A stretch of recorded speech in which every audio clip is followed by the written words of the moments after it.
Brett McKay here, and welcome to another edition of the Art of Manliness podcast. When it comes to physical education in our country schools, parents, teachers, and administrators alike typically place it at the bottom of their list of priorities, something to fit in if budget, time, and academic standards allow. My guest, however, says that PE should be thought of as the most important component in education, and is critical not only in ensuring the lifetime health of our kids, but even attaining those vaunted academic standards too. His name is Dr. Daniel O'Neill, and he's an orthopedic surgeon, a sports psychologist, and the author of Survival of the Fit. Today on the show, Dr. Dan lays out how a lack of physical activity is creating problems in kids, from obesity to anxiety, and preventing the development of what he calls a physical identity. He explains the way the huge number of our kids who don't see themselves as athletes end up not pursuing physical activity at all, and why he thinks school-sponsored sports are only contributing to this problem. Dr. Dan takes us back to a time in our history when physical education was prioritized, and we discuss what's wrong with modern PE and how it can be improved. Dan makes an argument for why PE should be the main foundational thing focused on in schools today, and what people can do to push to make that happen.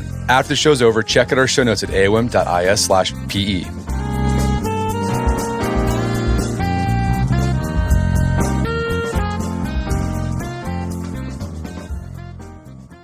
All right, Dr. Daniel O'Neill, welcome to the show.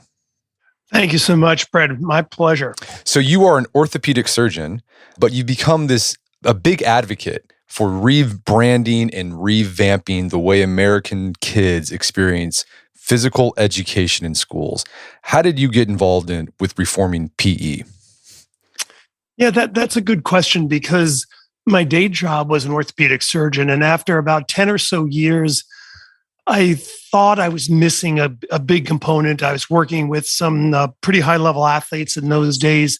And I went back to school and got a degree in exercise and sports psychology. And that was at the School of Education at Boston University, my program. So I wound up taking a lot of education courses over those years.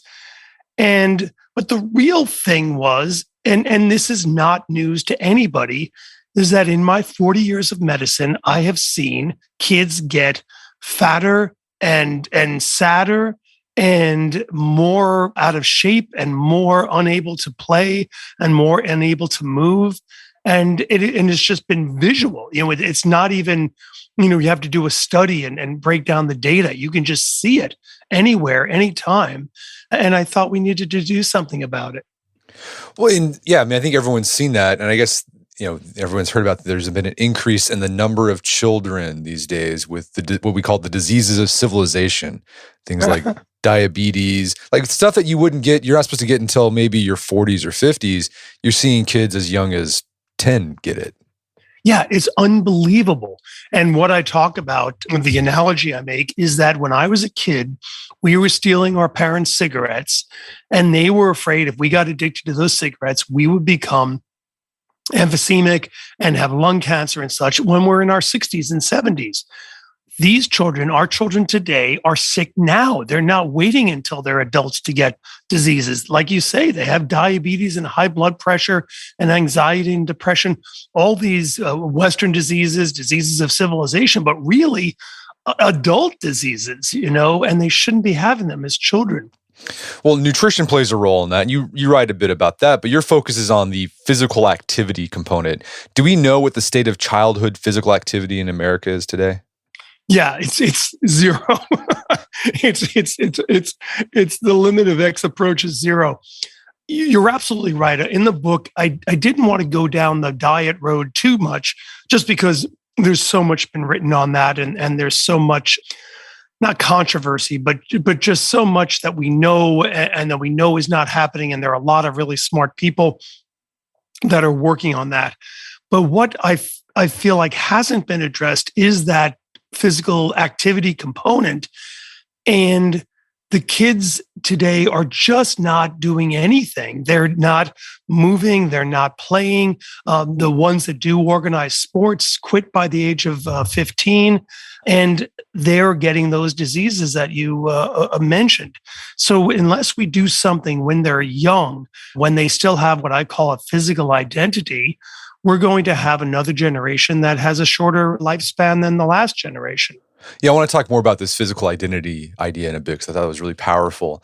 But I mean, do we have any comparisons, say like, how much physical activity kids got, say, a generation or two ago compared to today? Yeah, it's interesting. It hasn't really been quantified, but kids just went out and played, and playgrounds and ball yards and these things just had kids all over them.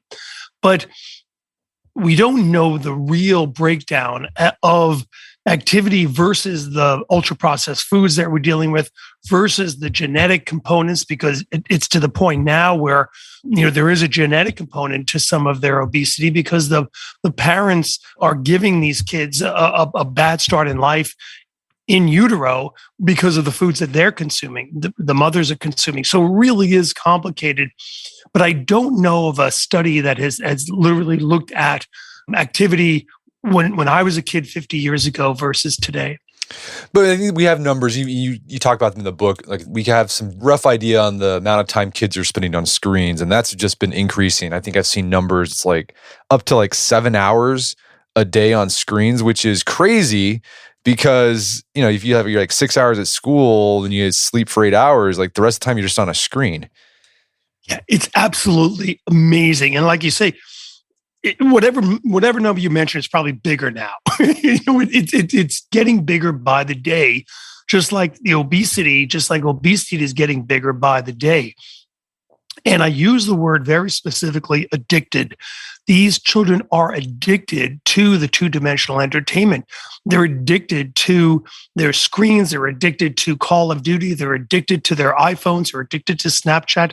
They are addicted, just like they're addicted to the ultra-processed foods, and just like people are addicted to cigarettes.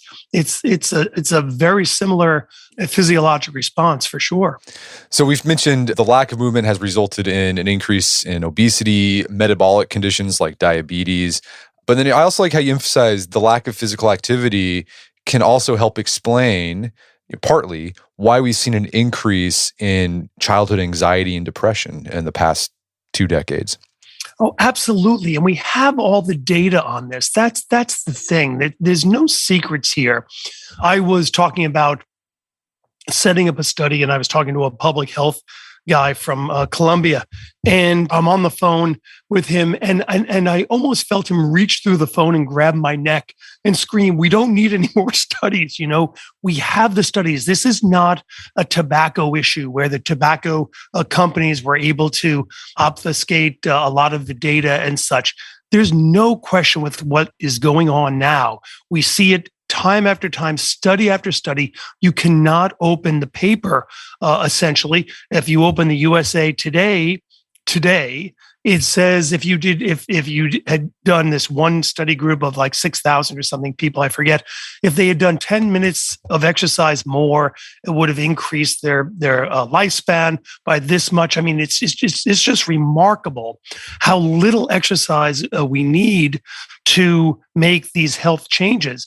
But in the case of kids, they need a lot of exercise because they're kids. And what's crazy is that movement can do all sorts of things to help with obesity, insulin resistance, anxiety, depression. It's free. You just have to go outside and do it. But our typical solution is a medical one. It's like, well, give the kid a drug for his anxiety, put him on high blood pressure medication or some sort of medication for his diabetes.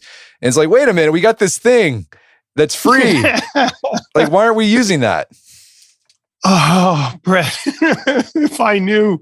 I was down a week ago. I was down at our legislature testifying in front of the education committee talking about just this. They have a bill before them. They're taking a hospital down in the southeast part of the state, and they're making it a full pediatric psychiatric hospital.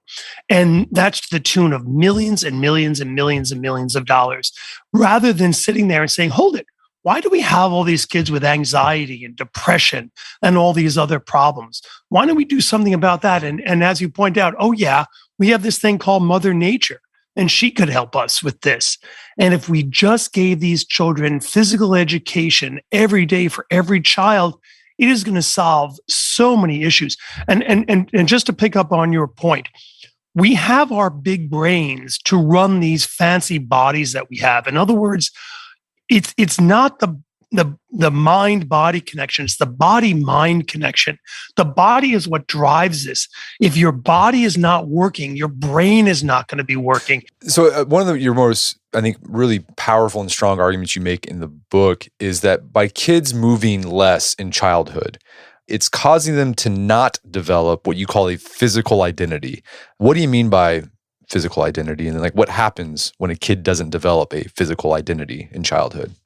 Right. So for anybody that has had a kid or a puppy dog or an octopus or has seen, or a bear cub, or has seen any youth, any young animal moving, they understand that they have a physical identity. You come out of the womb, you come out of the egg with a physical identity. You are born to move. You are born to explore.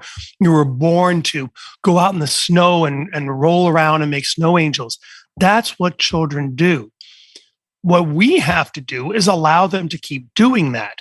In other words, if we let children continue to play and help them play with facilities and bike paths and this sort of thing, they are going to keep doing that because that's what they know how to do. That's their physical identity.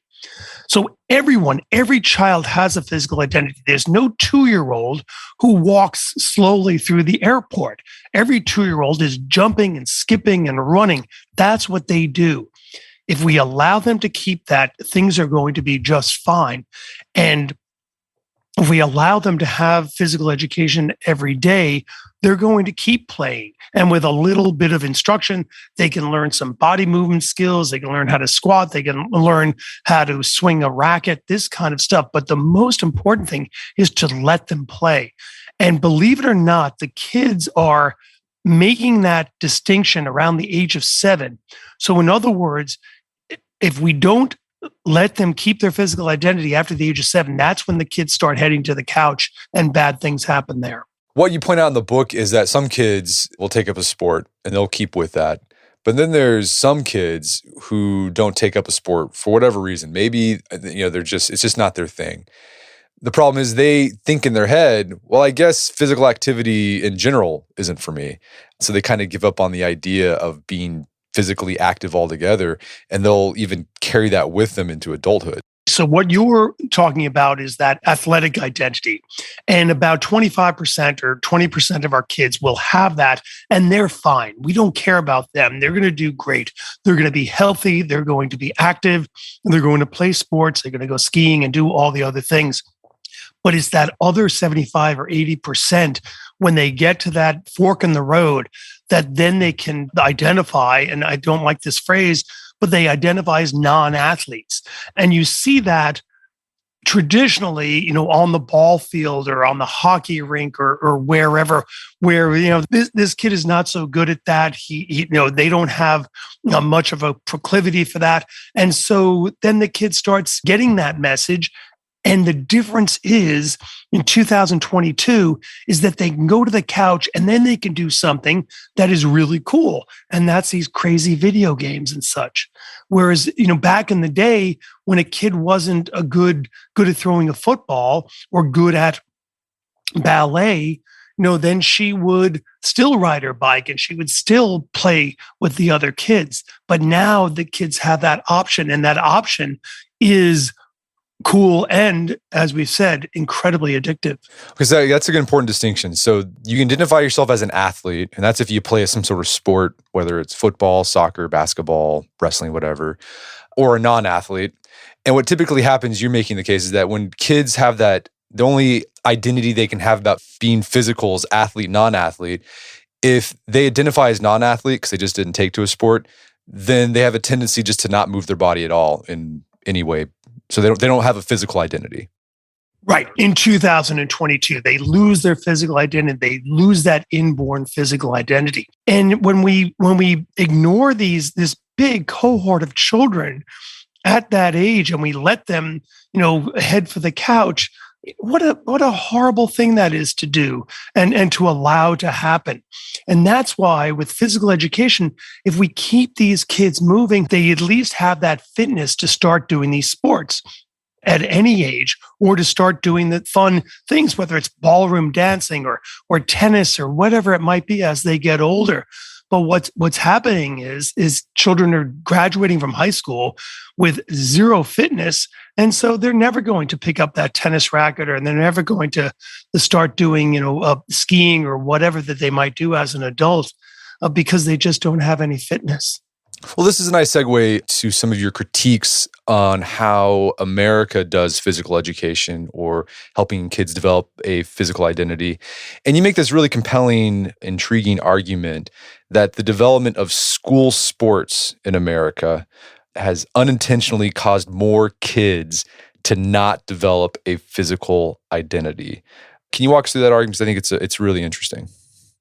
Yeah, and this is something that I get a lot of blowback for, but it's something we have to consider. Right now, a small percentage, generally in the survey that I did for the book, 16%, and that was a survey across the United States, 16% of kids are playing 3 sports a year. And that's what we need for them to have fitness, okay, so as opposed to 1 sport. So in other words, there's a small percentage of kids that are playing 3 sports a year. And again, those are children we don't have to worry about. But this other big cohort is not playing any sports. However, the bulk of our money, of our physical education money, if you will, is going to competitive sports. So the bulk of our money, and I think it was 86% in the book, 86% of the money is going to 16% of the children. And that is a big problem, because we are spending not millions, but billions of dollars in healthcare costs. Again, getting back to what you said way at the beginning, when we have options, when we have other things we can do, and with a small reallocation of that money, we could get so many kids fit and not have to pay all those healthcare costs. And then if the communities could build in competitive sports and such, that would be, a great solution.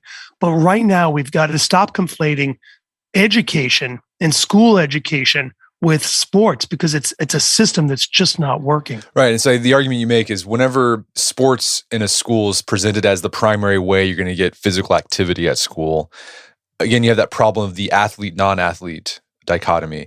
If a kid identifies as an athlete, they're going to play lots of sports, they're going to be fine. But as you said, it's a small percentage of kids that do that. So most of the kids, they think, well, I'm not good at football, I'm not good at basketball, so I'm not going to really do any physical activity, and then they don't develop that physical identity. Right. And these kids, though, are not playing on their own. That's the difference, too. So just because you weren't on the basketball team back in the day, you would still go into the backyard or out into the schoolyard and shoot baskets and play pond hockey or do whatever.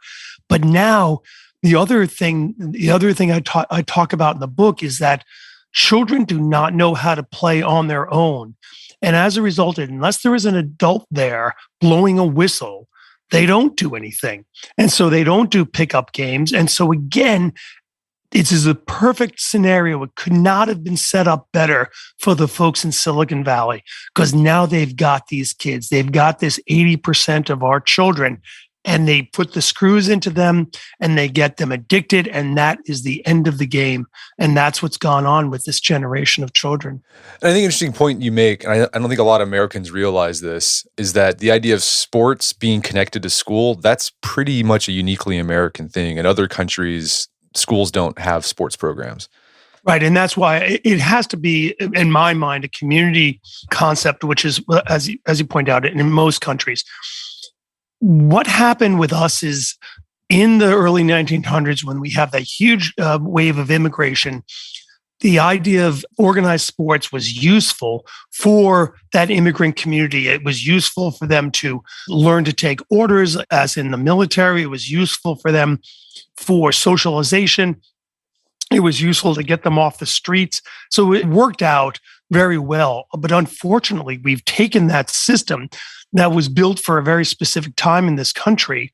And then we've morphed it into this, insane, multi-zillion dollar sports industrial complex where the companies are more than happy to have high school teams spending, literally millions of dollars a year, especially down south, for these teams. And it's just not benefiting us as a society, or certainly the vast majority of children in that school. So I think in most schools in America, if you don't, I'm talking about like public schools, that's your primary focus with this book. If you don't play a sport, then there's some sort of PE requirement. I remember, when I played football in high school, because I played football, I never had to take PE. I never did a PE class because I was doing year-round football because I had the season, and then in the off season we exercised. But you make this case that, okay, here's these kids who aren't athletes. They've maybe have to do a PE class, but you make the case that our PE classes aren't that great in America today. What's the state of American physical education? Okay, so there are a couple of things to unpack there. Number one, the amount of physical education kids get is dependent on the school district. So it's anywhere from 0 to maybe 3 days a week at best. Almost no school has 5 days a week of physical education. When you get to high school, it gets even worse. In one of our local high schools that we were just quoting in the testimony of the State House, it's out of 8 semesters of high school, you have to do PE once. So in other words, it's pretty much non-existent. The other thing that we haven't talked about, and when you talk about not going to PE because you're doing football, one of the things that PE does, a morning PE class, is it turns on your brain. So even for those kids that are playing field hockey and volleyball and football in the afternoon, I want those kids in a PE class at 10 o'clock in the morning because I want their brains turned on for algebra and for English and science. So PE has a huge breadth of influence. The other thing is that just because you are doing gymnastics or you're doing football, that does not make you an athlete or I should say a fit athlete. When you specialize in certain sports, you wind up not being that kid that could climb trees and swim and do all the other things that a normal, active, fit person should be doing. So PE should help with that and rounding out those rough edges. No, so okay, so that's a good point. So you're saying you're not against organized sports and not even against organized sports in schools. It's just that sports should be seen as a supplement to physical education. Like every kid should, no matter if you're an athlete or non-athlete, you should be doing some type of physical education in your school day. Absolutely. Absolutely. That's the key. Because of the academic influence that activity has on the brain, and because it makes you into just a better, fitter individual. So just because you play a football doesn't mean you know how to lift weights. That's something you hopefully would learn in a PE class. And we just got to keep getting away from this concept that the organized sports is the panacea, not just for fitness, but for psychological health and all these other things. We've just put so much on organized sports. And what we should be emphasizing is that every child who graduates from an American high school at the age of 18 should have a level of physical fitness. And after that, everything can just work itself out. Well, yeah, the other problem, if you make sports the only way you get a physical identity in high school, oftentimes, you play sport in high school. Once you're done with high school, you never play that sport again. Like I haven't put on football pads in over 20 years, but I still exercise because that's something I enjoy doing. I have a physical identity where I lift weights and do things like that. We're going to take a quick break for a word from our sponsors. And now back to the show.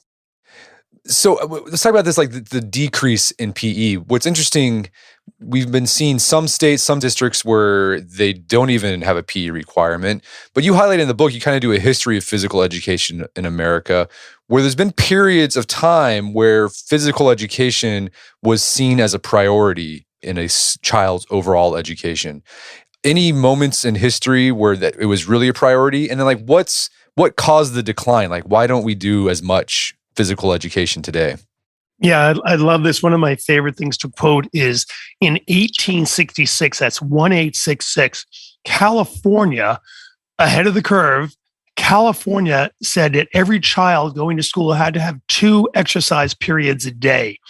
And you know that these kids were not taking the school bus to school, and you know that they were not going home and watching television. That was California. That was in 1866.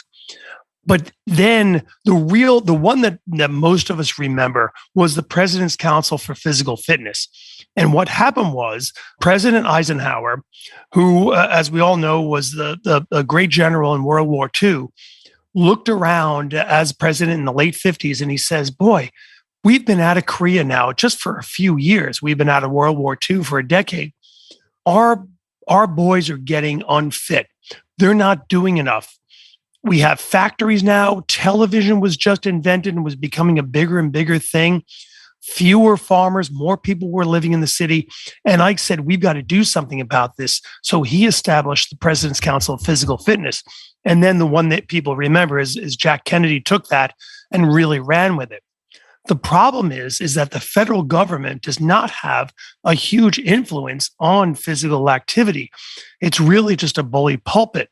So President Kennedy can just say, listen, our kids are unfit and we've got to get them moving. And they started this, the Council on Physical Fitness, and they got a lot of high schools. There were like 4,000 high schools that were involved with this. But then that just faded away now. And now it's still out there, but it's not nearly the same influence that it had back then. No, you highlight one high school in the 60s that really took up Kennedy's call to make physical education a priority, and that's La Sierra High. We actually did a podcast a couple years ago. A guy did a documentary about La Sierra called The Motivation Factor, and this was some really intense PE. You watch these videos of these kids, and it's impressive. Oh yeah, it's great, and I would have your listeners punch that up because it's fantastic. I criticize it a little bit in the book because all these kids are fit. They're all boys. You don't see any of the girls, and obviously that's an issue. But the one great thing about it is this was really basic stuff, and you remember watching the videos. This was not fancy equipment. Somebody sent something to me yesterday about a playnasium in. Where was it? It was in Australia. And it was these fancy pieces of equipment you put on a playground, and the parent can exercise while the kid is on the machine. You're using the kid's weight basically as your lifting weight and stuff. But it was this incredibly expensive piece of equipment that's going to break down, that's going to get old. With the La Sierra thing, these kids are swinging on bars, doing push-ups, nothing fancy at all. And that's really the point here. All of our movement patterns, they're not different. We're the same animals that we were 250,000 years ago. We don't need fancy equipment. We don't need to rethink things. And it's all there. We have all the research. And it's just a question of getting these kids to that gym class. The minute they get over that threshold, man, they are moving. And that's all that we need to do. Well, it's interesting, the La Sierra documentary, the filmmaker interviewed students who went through the program. So it was a lot of boys. And I guess La Sierra, they started, it became co-ed, the PE program Yes. later on in the 70s. So there were some women they were able to interview.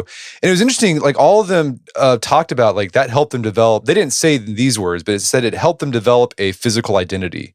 You talked to I think one guy had some sort of surgery where he couldn't walk, a knee surgery. And he went back to his days in La Sierra. It's you just get a little bit better every day by walking a little bit further. And so that's the power of a good physical education program. It can instill that in you, and it will last you until you're 60, 70 years old.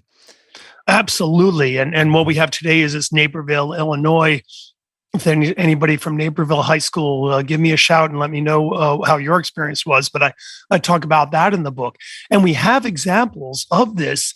And as you say, this is not rocket science. This is because this is in our genes. We want to move. We want to feel resistance. We want to swing and run and do these things. This is all inbred. We're not trying to make our bodies do something that it's not meant to do. We were meant to run and walk 10 miles a day as hunter-gatherers. That's what we're programmed to do. And that's what, we have that inner need to do.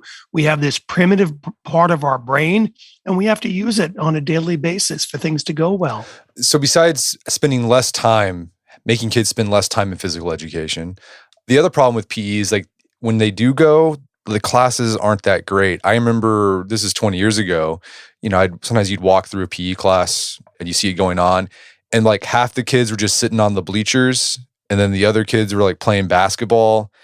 I mean, that was it.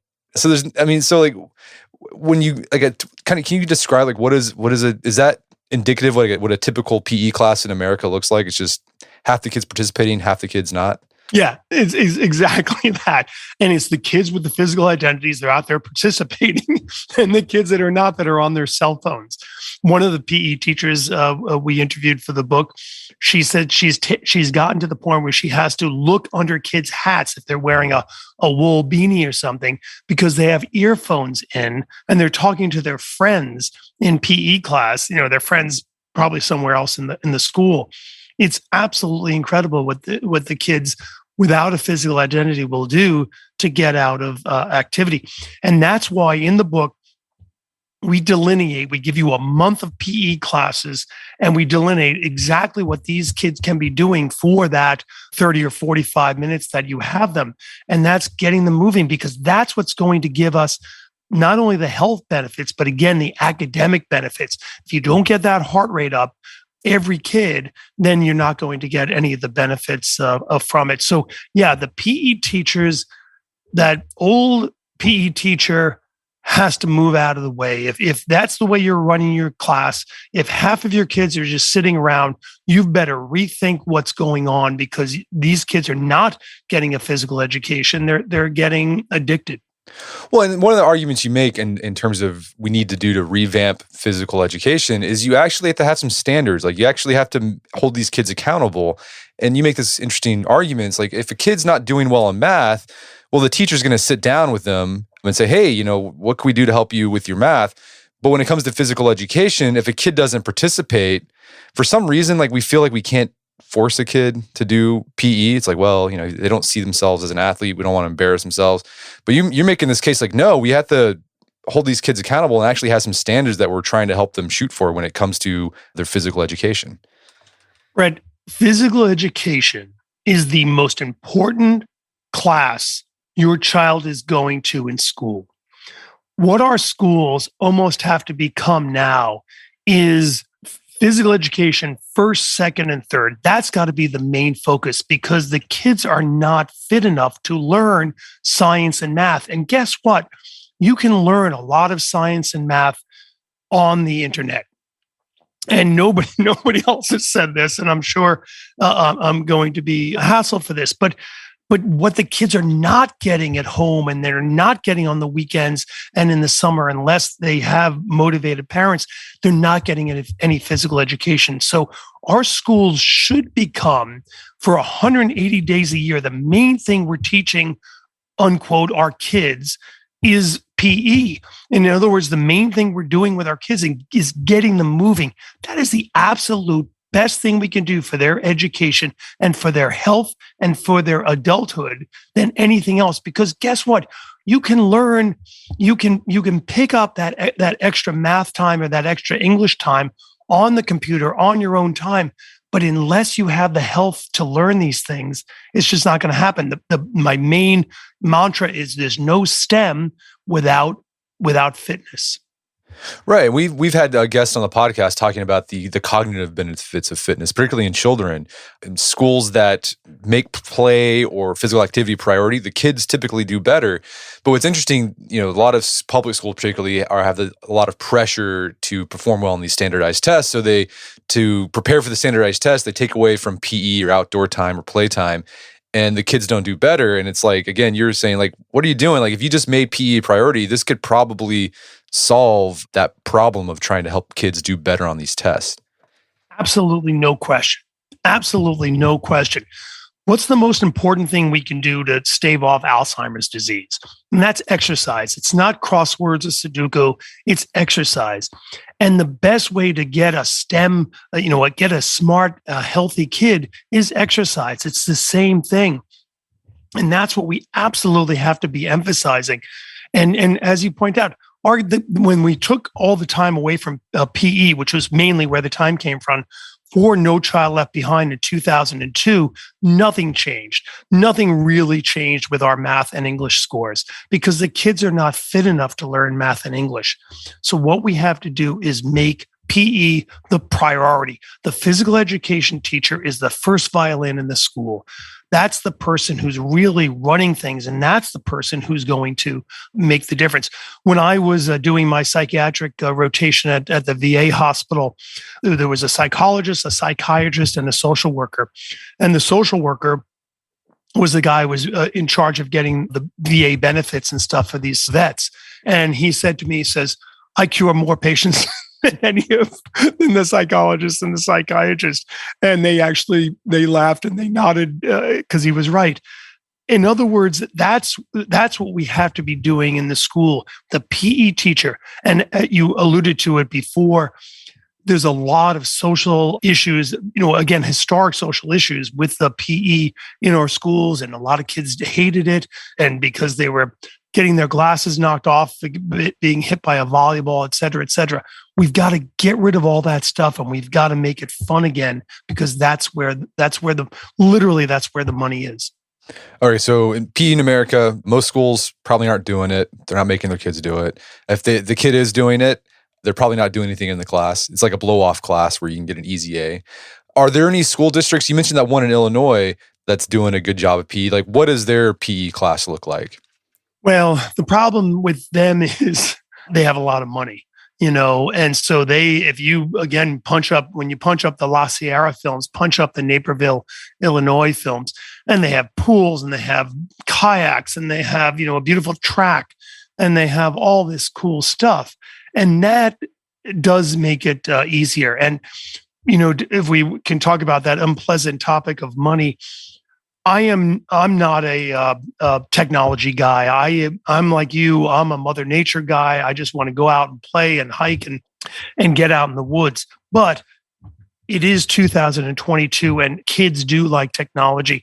And so with a small investment in technology, at our one school, we just have a step recorder. So, if the kid is standing there, they don't stand there. They walk in place because they want to get some step credit. And so there are some technology that can be really useful. And because such a big percentage of kids have iPhones and personal phones already, we can use that for some quantitative information. So again, something to motivate the kids, similar to the Fitbits and the Apple Watches. What sort of, like you mentioned in the book, you have like an ideal, like a month-long class of PE, schedules for PE classes. Like, what kind of stuff would you like to see kids doing in a PE class? And again, this is under the assumption, your assumption is every kid in the school should be doing PE, whether they're playing a sport or not. So with that said, like, what would you have these kids be doing in PE? Yeah, so you need to be able to have some certain functional movement patterns. I mentioned you should be able to run. Ideally, a kid could be swimming and cycling, but that's not something you're going to get in PE. You need to be able to defend yourself. So you need to have certain objects flying around. So to a certain extent, but it doesn't have to be a volleyball or some projectile that's going to hurt you. You need to be able to swing, hockey stick or a bat or this kind of thing. But these are all really simple things, and they have these big, safe toys now, for lack of a better word, that the kids can use. And again, on the scheme of things, compared to a football team, they're cheap. And they get these movement patterns. They have the kids doing these movement patterns. Obviously, core exercises are huge, but it can be fun if you just do it right. And getting out and running full speed can be fun if you do it right, if you motivate the kids, if you make it a game and you make it something that they want to participate in and that they see the benefit of. And they're going to see the benefit in their fitness, and they're going to see the benefit in their fun factor. No, a lot of the activities, a lot of them are just games where they're running around. Like, your goal is just to get these kids' heart going and get a little sweaty so that they can get that physical activity they need. Yeah, that's at the end of the day, that's really all that matters. If no kid wants to necessarily just run for 30 minutes, but you know what? That's really the most important thing. Get him sweaty, get that heart pounding, because that's going to get that brain pounding, and that's what's going to really make the effect. But they can be crawling and they can be kicking and they can be doing all sorts of fun stuff. And most importantly, whenever you can, is getting the kids outside, because we do want these kids to get addicted to Mother Nature and get rid of their addiction to the computer. I was thinking as you were talking, sort of what your goals are for PE. A great platform that you can help teach kids these basic functional movements is MoveNat. Have you ever heard of MoveNat? I have not. So yeah, it was started by this guy, Erwan Lecour. It's based on this thing from the 19th century in France, this guy named Georges Herbert, who had developed this physical culture method called the natural method. And it was all about just teaching and training people how to do basic movements: running, jumping, crawling, climbing, swimming. And he said, if you can just focus on those things, you're going to be good as a human being. And I think MoveNat would be a great platform to teach these kids this move, because it's fun. It doesn't require any equipment. So there'd be no extra cost. So that's just an idea too. I would look into that if you're looking in for another way to encourage better PE. Yeah, I love that. But you're making the point. There's nothing magic about this. Dudley Sargent was around 100 years ago, and his name is on the physical therapy school at Boston University. And one of the things I mentioned in the book is that if Dudley Sargent came back and he saw what was going on in a PE class today, he would be horrified. On the other hand, if William Osler showed up and he came to my operating theater today, he would be blown away. PE has not made the gains, but it's also, they don't need to make a lot of gains. We have this, as you point out, back in the 1800s, these basic movements are the same basic movements. There's nothing magical about this, because we are the same human beings we were 100 years ago and 100,000 years ago. It doesn't have to be rocket science. So let's say there's a parent listening to this and they're looking at their kid's PE class and boy, yeah, my kid's PE class, not great.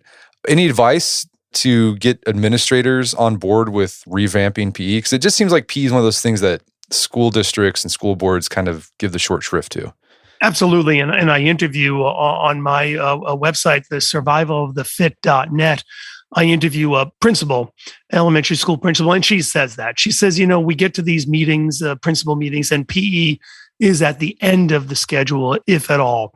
So yes, for your listeners, survivalofthefit.net, and there are letters that you can download to send to your school administrators, to send to your teachers, to send to your PTA members, and we can get this revolution, what I call the PE revolution, going from below. The other thing is, as I said earlier, I was down at our state house last week. We're trying to do it from above also. So we have a bill in the New Hampshire State House right now that's to mandate PE for every kid every day.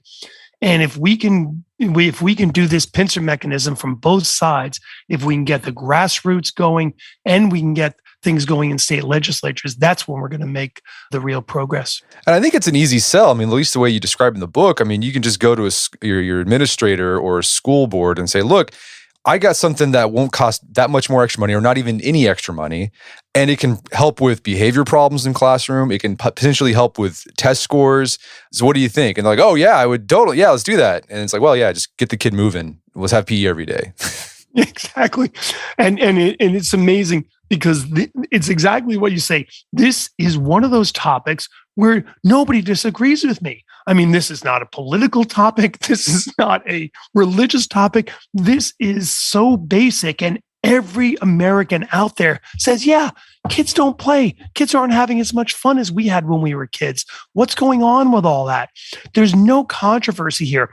But where the controversy exists is that they're going to get in there and they're going to say, well, we're mandated to have X number of minutes of English every day and X number of minutes of math every day, and on and on and on. There's just no room for PE. But what I would tell that administrator and that principal is that any data you have from education that's more than 10 years old is useless. It's absolutely useless because the world changed in the last 10 years. When we weren't looking, the kids became severely addicted to these two-dimensional entertainments. And as you point out, they're on these bloody things for 7.5 hours a day. It's absolutely extraordinary. That happened in the last decade. Anything you know about education, anything you want to think about in terms of teaching math or science or English, forget about all that stuff because this crisis has overwhelmed everything. And let's say there's a parent, they're making these moves to help PE get better in their school district, but you're dealing with bureaucracy. Things are going to be slow. There's a lot of red tape. Any advice for parents who have kids who are in a school that don't have a robust PE program to get them developing a physical identity? Yeah, the main thing is don't let your child lose the physical identity. Your 2-year-old, your 3-year-old is fine. They have a physical identity. Let them keep going. Get them outside. Same when we were kids, right? Kick them outside, come back when it gets dark. It's just if you allow that child to keep their physical identity, they will, because Mother Nature is still more interesting than any video game. If you want to get your kid involved with organized sports and stuff, that's fine too. But make sure the child knows it's their sport. It's not your sport. They don't want you there screaming at refs. They want you there to take them there and be supportive and stuff. But you don't need to go to every game. You don't need to scream at anybody, the coaches or the refs or the kid for that matter. It's all about play. And obviously on the weekends and in the summer, but you want to make, you can look around. Is your kid enjoying the ball sports? Well, maybe they would like to do a mountain biking clinic or it's some kind of swimming activity or horseback riding or any of these things, but they got to get outside. And that's where the addiction is going to come. That's where the positive addiction is going to come. And I imagine just being an example yourself, like your kids pick up on that, like have a culture of physical activity in your family. And that's right. And Brett, that's one of the big problems now is that the adults have lost their physical identity and they have bad food in the cupboard and they are not being active on the weekends. And so you're right. We're dealing with some parents that just aren't on board, but the vast majority of parents will be for sure. Well, Dan, this has been a great conversation. Where can people go to learn more about the book and your work? Right. survivalofthefit.net is the website. We have tons and tons of content there. My email is there at dfoneilmd@gmail.com. And I would just implore anybody to shoot me an email, go to the website, pick up the book. It's available at all the local outlets, your indie bookstore outlets and such, and be part of this PE revolution because truly, this is the most important thing. And we've seen this in the last 2 years with COVID. Fitness is absolutely paramount to everything. And it could help and change so many things for the positive. Well, Dan O'Neill, thanks for your time. It's been a pleasure. Thanks, Brett. Anytime. My guest today was Dr. Dan O'Neill. He's the author of the book, Survival of the Fit. It's available on Amazon.com and bookstores everywhere. You can find more information about his book at his website, survivalofthefit.net. Also, check out our show notes at aom.is/PE, where you can find links to resources where you can delve deeper into this topic.